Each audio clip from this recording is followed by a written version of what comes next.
Good morning friends, তোমরা সবাই কেমন আছো? আশা করছি খুব ভালো আছো। তো আমি প্রত্যেকদিন সকালে কী করি আজকে তোমাদের সাথে শেয়ার করব। তো চলো, ঘুম থেকে ওঠার পরে এই যে আমি ব্রাশ করতে চলে এসেছি, তা করতে করতে ওদিকে দুধ গরম হচ্ছে, চা করবে। তারপরে আমি চলে এসেছি ফেস ওয়াশ করে একটু ফেসটা ক্লিন করার জন্য। তো ক্লিন করার পরেই আমি একটুখানি ক্রিম লাগিয়ে নেব, কারণ এটা আমার প্রত্যেক দিনের অভ্যাস আর কি। একটু ফেস ওয়াশ করার পরে একটু ক্রিম লাগানো, একটু পাউডার লাগানো, মানে এগুলো করতে আমার খুব ভালোই লাগে।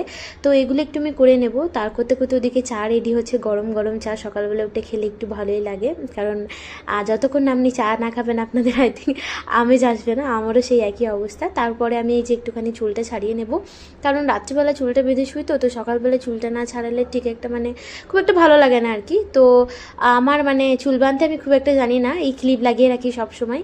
এই দেখুন চুলটা মানে আমি এই চুলটা বাঁধে যাচ্ছে আর বারবার চুলটা খুলেই যাচ্ছে, তো এইভাবে একটু ক্লিপ লাগিয়ে নেব। ক্লিপ লাগিয়ে নেওয়ার পরে আমি করতে করতে দেখুন এই যে উনি চলে এসেছেন ফ্রিজে কিছু নেওয়ার জন্য। তো আমি ওকে একটু বললাম আমাকে এক গ্লাস জল দেওয়ার জন্য, আমার খুবই জল তেষ্টা পেয়েছে। তো জলটা খেয়ে যে আমি চলে এসেছি এটা পাতার জন্য, কারণ মাঝে মধ্যে আমি এটা পেতে বসি, খুবই ঠান্ডা। তা করতে করতে দেখছি দিকে চাও রেডি হয়ে গেছে, উনি আমাকে বললেন চাটা নিয়ে যাওয়ার জন্য। তো এই যে চা নিয়ে চলে এসেছি, আর এই যে চা খেতে খেতে গল্প করছি। আজকে এইটুকুই। Thank you for watching, bye by.